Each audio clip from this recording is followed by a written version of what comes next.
Muito boa noite, meu querido amigo, minha querida amiga da rede. Nós vamos, neste momento, dar sequência no nosso curso da criação à eternidade, a longa jornada dos filhos de Deus. Se você ainda não viu as 27 primeiras aulas, vai lá no meu canal no YouTube, Mensagem da Cruz, com Evandro Corrêa, e veja as aulas. Também nos acompanhe e se inscreva lá para nos ajudar. Eu quero dizer para vocês que nós já estamos quase concluindo esse curso, hein? Mais uma ou duas aulas estaremos chegando nos dias de hoje e depois teremos mais algumas aulas contando as profecias que estão por vir de Apocalipse, e aí concluiremos o curso para a honra e glória de nosso Senhor Jesus Cristo. Muito bem, continue nos acompanhando, e se você perdeu alguma aula, você pode ir lá no meu canal no YouTube, né, e assistir. E aí o senhor vai nos acompanhar, porque tem sido uma bênção para todos nós. Amém? Olha, agora nós já chegamos no ano de 1950 depois de Cristo. E a aula de número 28. Muito bem. Nós já falamos da primeira metade do século 20 na outra aula. Agora, dando sequência, nós falaremos da igreja, dos cristãos e fatos marcantes, que já são mais atuais para nós, né? Primeiro, nós vamos falar da Bíblia, os manuscritos do Mar Morto. Você já ouviu falar? É muito interessante, viu? Em 1947, um garoto de Israel, ele procurava uma de suas cabras. E aí entrou dentro de uma caverna e ele achou um jarro antigo. E ele não se importou muito e vendeu o jarro na vila. E o comprador descobre que havia papiros bíblicos dentro do jarro. E percebeu que eram obras da arqueologia. E isso desencadeou grandes buscas. E eles acharam 9 sítios arqueológicos em 11 cavernas. E eles encontraram mais de 40 mil fragmentos da Bíblia. Antes desses manuscritos do Mar Morto, os documentos bíblicos mais antigos que tínhamos eram os Códex de Leningrado, datados do ano 900 a 1000 depois de Cristo. Também temos o Códex de Alepo, da Síria, um documento que foi de 930 depois de Cristo. Lógico, já tinha a tradução da Vulgata Latina, de 300 ou 400 depois de Cristo, né? Mas ela era do grego para o latim. Agora, direto do hebraico foram os manuscritos do Mar Morto, os mais velhos, que eles foram datados de 270 antes de Cristo, viu? Imagina então, olha só, 1450 anos mais velhos, mais antigos do que os documentos mais antigos que nós tínhamos antes, né? Que eram de 900 depois de Cristo. E os manuscritos eram de 270 antes de Cristo. Maravilhoso esse achado, né, queridos? E o mais maravilhoso de tudo é que eles, pesquisando os manuscritos, eles descobriram que 95% dos escritos de lá, eles estão em pé de igualdade com a Bíblia que temos hoje. As diferenças, elas são mínimas, que não ferem o contexto da palavra que nós temos hoje. Eu quero dizer para você que mais à frente nós vamos fazer um vídeo só sobre a Bíblia, a história da Bíblia, né? Não os escritos, mas a produção dela. E aí eu vou dizer as pequenas diferenças que foram encontradas nos manuscritos. Então aguarde, viu? Será uma bênção, viu? Meus queridos, como ainda alguém pode dizer que a Bíblia foi adulterada durante os séculos? Um documento aqui com 2.200 anos que foi encontrada, com 95% de autenticidade com a nossa de hoje. Aleluias! Deus, meus queridos, jamais Ele iria permitir que alguém adulterasse a sua própria palavra. Essa é a grande verdade. Isso é fé, meu querido. Glórias a Deus.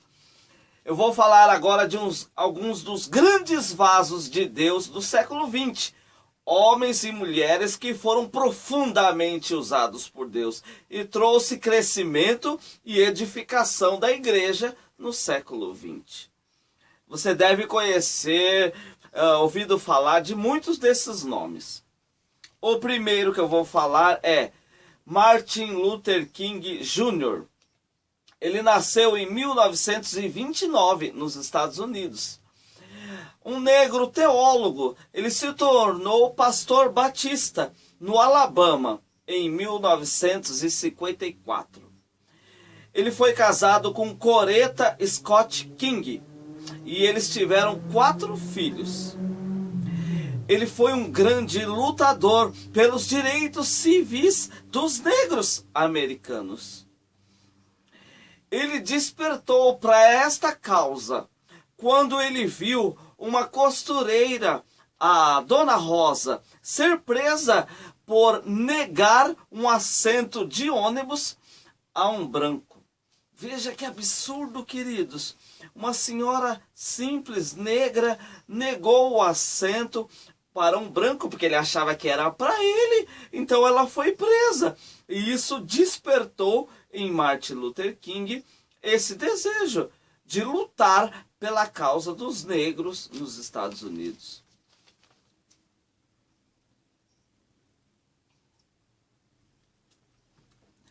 Certa vez em Washington, ele realizou uma marcha com 250 mil pessoas.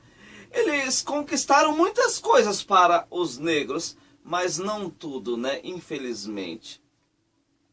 Em 1964, o então pastor Martin Luther King, ele ganhou o Prêmio Nobel da Paz. Este foi apenas o primeiro de uma série de prêmios dado por presidentes americanos a ele ou a sua família após a morte do grande homem de Deus, Martin Luther King. Ele não foi o seu sonho maior realizado. Como ele mesmo dizia, eu tenho um sonho que um dia esta nação se erguerá e experimentará o verdadeiro significado de sua crença. Martin foi preso várias vezes, acusado de desordem pública. Mesmo ele sendo um pastor protestante, os judeus, católicos protestantes, eles apoiavam nas suas lutas. Por fim, no dia 4 de abril de 1968, ele foi morto por James Brad, um branco que foi condenado a 99 anos de cadeia. Mas ele morreu, né, anos depois, no final do século XX. Agora, a esposa, Coretta de Martin, continuou o trabalho do esposo e ela faleceu em 2006. No túmulo de Martin Luther King está escrito: por fim livre, por fim livre. Obrigado, Deus Todo-Poderoso, por fim livre. Infelizmente, né? Passados hoje, 52 anos após a morte de Martin Luther King, nossos irmãos negros ainda sofrem perseguição e racismo, né? Tanto nos Estados Unidos como no Brasil, né? Exemplo, no ano 2020, o negro George Floyd foi morto por policiais brancos nos Estados Unidos. No Brasil, na véspera do Dia da Consciência Negra, também em 2020, João Alberto, de 40 anos, foi espancado e morto por seguranças de um supermercado. Como dizia Martin Luther King, eu tenho um sonho de ver um mundo que ama e respeita o próximo, os seus irmãos, né?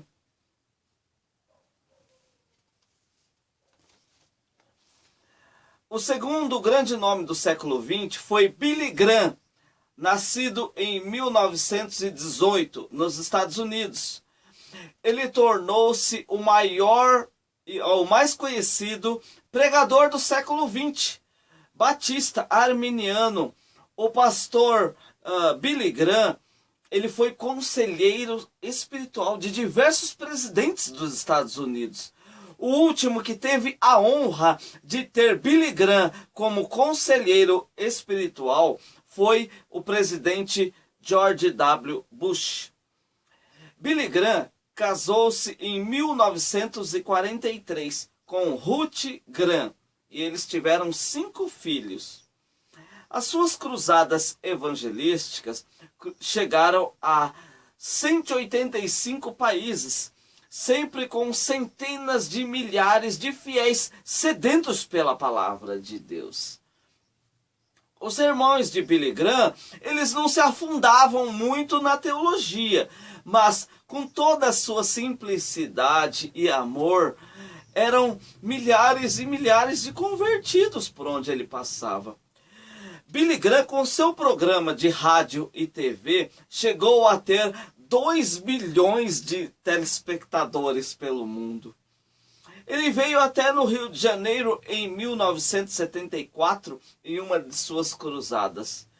E em 2018, com 99 anos, bastante debilitado, nosso Senhor recolheu o seu servo Billy Graham. O terceiro nome que eu vou falar foi a americana Kathleen de Cunham, pregadora pentecostal, uma das maiores do século XX. Em um culto em 1921, Kathleen foi batizada com o Espírito Santo. Daí em diante, ela foi usada poderosamente no dom da cura, nos cultos que organizava. Ela ajuntava nos cultos dela até 15 mil pessoas, vejam só. Muitos chegavam às 4 da manhã, debaixo da neve, para um culto que só iria iniciar às 8 da manhã. Existem muitos testemunhos de presenças poderosas da glória de Deus nas suas reuniões. Kathleen faleceu em 1976, mas ela deixou um legado grandioso. Muitos pastores e missionários pelo mundo. Vejam que no século XX, grandes foram os avivamentos. Homens e mulheres usados por Deus grandiosamente para uma obra maravilhosa. Em 1935, nasceu outro grande pregador pentecostal. O nome dele era Jimmy Swaggart. Ele casou-se com Frances e eles tiveram um filho. Jimmy também teve muitos programas de rádio e TV. Primeiro lugar de audiência nos Estados Unidos. Ele é também um cantor gospel, escritor, organizou ele várias cruzadas evangelísticas pelo mundo, grandiosas. Você pode ver que o ministério de Jimmy Swaggart foi parecido com o de seu irmão na fé, Billy Graham. Jimmy Swaggart ainda é vivo nos dias de hoje, viu? Os críticos falam muito de um pecado que ele teve de adultério. Mas ele já pediu perdão a Deus, a sua esposa e também às ovelhas do Senhor Jesus. Bem, quem não tiver pecado, que atire a primeira pedra no irmão, né? Meus queridos, é isso aí. Homens profundamente usados por Deus, mas falhos e pecadores, né? O irmão poderia mesmo ter vigiado, não vigiou, caiu, né? Mas o que importa é isso, se arrepender e voltar à posição. O Senhor é misericordioso e perdoa aqueles que falham, seja qual for o pecado. Logicamente que a consequência dos pecados, ela virá, né? Mas o Senhor tem misericórdia e ajuda aquela pessoa a se levantar, né? E o Senhor perdoa sim, está sempre pronto para perdoar. E a pessoa precisa seguir em frente a sua vida com o Senhor depois do pecado. E vigiar para não pecar mais, né? Logicamente. Glórias a Deus. Muito bem. Eu quero falar também agora dos papas católicos do século XX. Foram 7 papas. De 1903 a 1914, Pio X. De 1914 a 1922, foi Bento XV, o Papa. De 1922 a 1939, Pio XI. De 1939 a 1958, Pio XII. De 1958 a 1963, João XXIII, o Papa. De 1963 a 1978, Paulo VI. Em 1978, João Paulo I foi o Papa. De 1978 a 2005, o Papa bem conhecido, né, que foi João Paulo II. Um dos papas que mais tempo ficou à frente da Igreja Católica Romana, né? E agora já no século XXI, de 2005 a 2013, Bento XVI foi o Papa. Bento abdicou do seu papado por problemas de saúde e ele ainda vive nos dias de hoje. Em 2013 é consagrado o Papa Francisco, o primeiro Papa latino-americano, nascido na Argentina, né? Que até nos dias de hoje o Papa, o líder da Igreja Católica Romana. Ainda falando da Igreja Católica Romana, em meados de 60 a 67, nos Estados Unidos, surge a Renovação Carismática. Esse é um movimento católico com o alvo de injetar fervor às reuniões, tornando-as avivadas, com orações em línguas, uma liturgia animada, encontros pessoais. O propósito era de diminuir a queda do número de fiéis católicos, né? Principalmente dos jovens, né? Hoje, esse movimento conta com mais de 200 milhões de adeptos pelo mundo. Um outro movimento que, por vezes, na história da igreja se realizou foi o Encontros Ecumênicos. Você já ouviu falar do ecumenismo? É a união apesar das diferenças. Isso significa mundo habitado unidade. Hoje significa aproximação, cooperação, busca fraternal da superação das diversas visões teológicas. Isso é o ecumenismo. Em 1846, houve o encontro Aliança Evangélica entre católicos romanos, ortodoxos, luteranos e anglicanos se realizou. Vemos que essas reuniões ecumênicas podem ser realizadas, porém requer alguns cuidados, viu? Primeiro, o encontro precisa ser pacífico, né? Lógico, sem discussões entre as partes. Segundo, precisa haver um grande cuidado pois existem religiões pelo mundo que têm muita idolatria e são, na verdade, seitas, né? E se os cristãos fiéis não devem cultuar a um ídolo, então precisa ter cuidado, né? Com essas reuniões. Senão o cristão fiel vai acabar se achar adorando a um ídolo junto com os outros grupos cristãos, né? Terceiro, cuidados, pois igrejas fiéis podem assinar acordos e compromissos ecumênicos que ferem a doutrina bíblica e desagradam a vontade de Deus. Conclusão: tomando essas devidas precauções, não há problemas em encontros ecumênicos. Nós vamos falar agora de uma organização maravilhosa no tocante ao evangelismo e às missões mundiais. É o Portas Abertas, fundadas em 1955 pelo irmão André Holandês. O seu projeto começou com o contrabando de Bíblias. E aí, como que funcionou isso aí? Ele entregava Bíblias em locais onde era proibido possuir o livro sagrado. Em 1981, foi entregue 1 milhão de Bíblias na China em um dia, hein?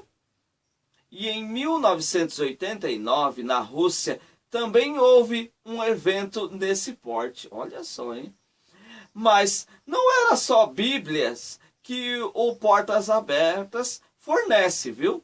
Grupos pelo mundo de treinamento, oração, apoio aos missionários e aos cristãos locais perseguidos. Tudo isso o Portas Abertas fornece.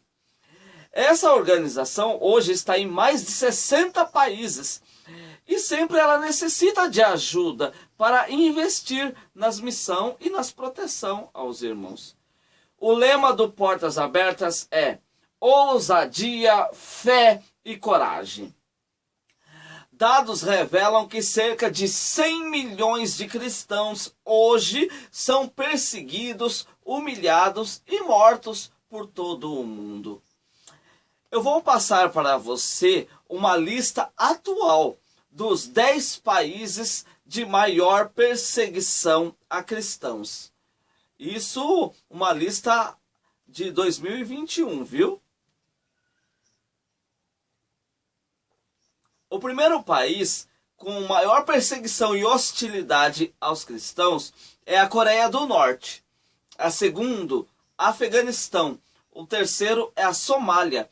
O quarto, a Líbia. O quinto é o Paquistão. O sexto, Eritreia. O sétimo, o Iêmen. O oitavo, o Irã. O nono, a Nigéria. E o décimo, a Índia. Existe uma lista enorme de mais de 50 países. Você pode ver no Google, na internet, viu? Até aqui na América do Sul, no México e na Colômbia, existe perseguição a cristãos. Você sabia? É.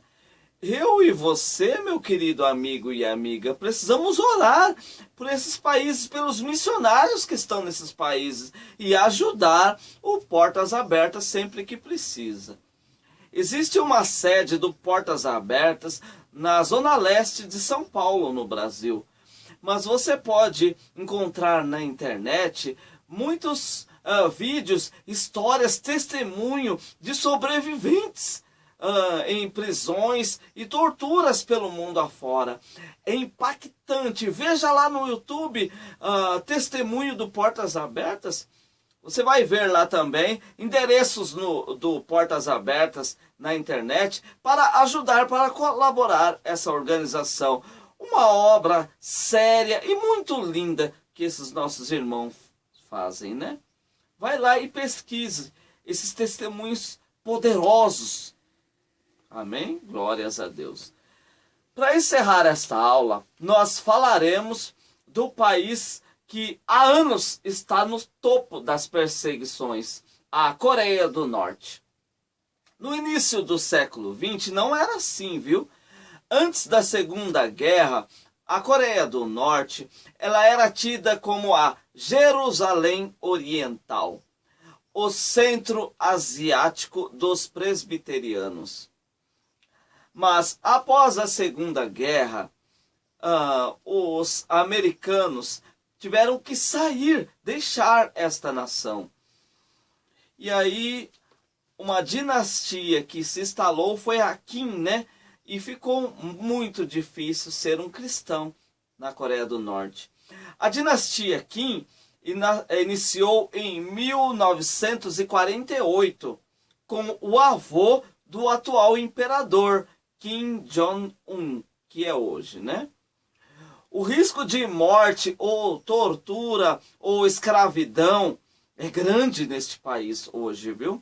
A Bíblia é um livro proibido na Coreia do Norte. Os professores costumam perguntar às crianças inocentes na sala de aula se seus pais têm o livro proibido em casa. Se a resposta da criança for sim, os soldados já vão à casa dos pais e os prendem na hora e os levam para os campos de trabalho forçado. Cultos somente em locais fechados e secretos. Um cristão capturado, ele é tido como um criminoso político e a sua sentença é a morte, longas torturas ou o campo de trabalho forçado, onde acreditas que haja de 50 a 70 mil cristãos presos nos dias de hoje, viu? Sem condição nenhuma de sobrevivência, pois todos são desnutridos, as celas com capacidade de 50 pessoas chega a ter 200, longas horas de trabalho forçado e humilhação, fora açoites rotineiros aos pobres irmãos cristãos. Meus queridos, nós precisamos orar a Deus pela vida desses nossos queridos irmãos da Coreia do Norte e dos outros países de perseguidos também, né? Há uma estimativa que haja 400 mil cristãos na Coreia do Norte, né? Em secreto, vivem em secreto. Nós, queridos, temos toda a liberdade para confessar a nossa fé cristã, adorar ao Senhor, andar com a Bíblia, falar da Bíblia. E aí está 400 mil cristãos vivendo e precisando se isolar para adorar o Senhor. Meus queridos. Amém, meus queridos? Nós vamos dar sequência, então, na próxima aula, falando dos dias atuais. Que Deus o abençoe e o guarde. E até a próxima, se assim o Senhor permitir. Graças a Deus.